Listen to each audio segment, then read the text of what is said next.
Ayan guys, baha na naman dito sa aming kalye sa lakas ng ulan. Ayan yung mobile ng mga pulis.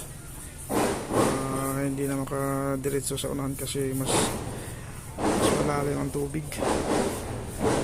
Ayan o.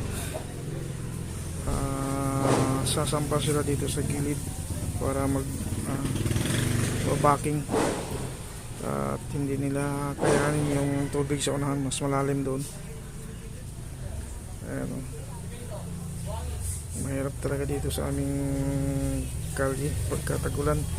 Kahit konting ulan lang nabaha. Kaya sana masolusyonan talaga itong lugar na to. Kasi lalo ngayon mahirap kasi panay-panay na ang ulan. So ang mangyayari nito, laging lubog ang motor. Mabuti na lang ay hindi naman din naabot yung ating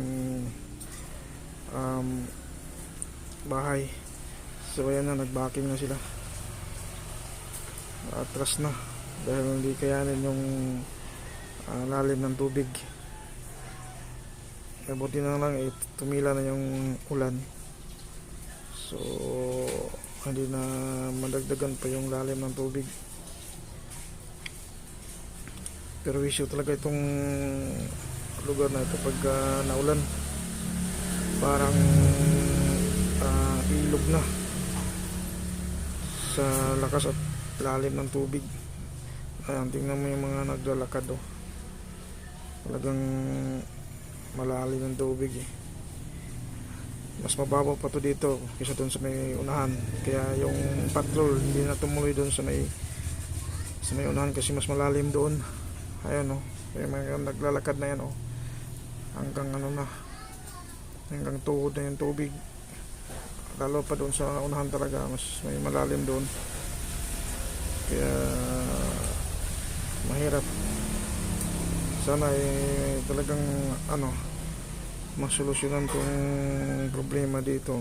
Dahil tuwing tag-ulan or kahit di tag-ulan, basta umulan ng medyo malakas-lakas, ito nangyayari dito. Dito ang bagsak ng tubig. Hindi kinakaya ng bornal. May bornal man yan sa lalim. Hindi kinakaya dahil sa volume ng tubig. Malalim. Nandyan na yung tubig sa kalsada. So yun lang po.